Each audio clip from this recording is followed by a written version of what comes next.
Yevropaning qaysidir ham mamlakatida mashina katta, trak mashina shahar ichida yurganda bir yo'lga kelib qolgan, ya'ni mostni tagidan o'tish kerak bo'lgan.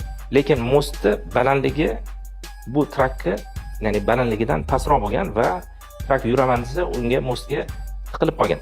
Endi katta yo'l bo'lganligi uchun orqadan yuzlab mashinalar kelib to'xtashni boshlagan, ya'ni probka hosil bo'lgan. Endi nima qilamiz degan, nimalarni chaqirishgan? Mexaniklarni, ustalarni chaqirishgan, politsiyskiy kelgan. Hammani xayolida javob yo'q, nima qilamiz? Ya'ni bu orqaga yura olmaydi, chunki yuzlab, minglab mashinalar orqaga tiqilib ketgan. Nima qilamiz deyshsa, bir odam kelgan, aytganki, buni degan tepasidan kesish kerak bu trakni. Ya'ni tepasidan hozir svarka qilib olib tashlaymiz.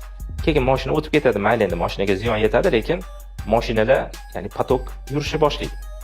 Keyin nima bo'lgan desangiz, bir ayol kichkina farzandi bilan, kichkina bolasi bilan 7 yillik 10 yoshli bolasi bilan o'sha yo'ldan ketayotgan ekan. Hamma yoq baqir-chaqir, mashinani to'xtab qolgan.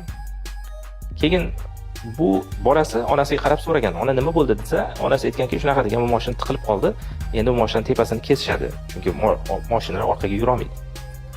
Haligi bola bundoq qaraganda aytganki, "Ona degan, bu mashinani ballonni pusaytirsa bo'lmaydimi?" degan.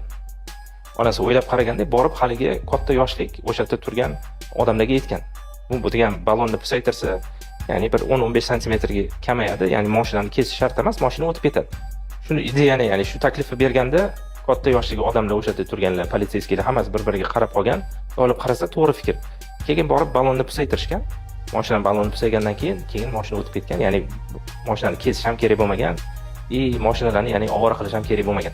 Aytmoqchi bo'lgan narsamiz shuki, ba'zi holatlarda bitta kichkina odamdan yoki kichkina boladan yoki siz kutmagan bir qaysidir ham xodimingizdan shunaqa zo'r ideya chiqib qolishi mumkinki, bu sizning ideya umuman kompaniyani hayotini yoki sizning hayotingizni o'zgartirib yuborishi mumkin. Shuning uchun odamlarning beradigan takliflariga odam ochiq bo'lish kerak, o'sha narsani eshitishga moyil bo'lish kerak. Hamma taklif ham zo'r bo'lmasligi mumkin, lekin ichidan qaysidir ham takliflar juda ham sizga foydali bo'lgan takliflar bo'lishi mumkin.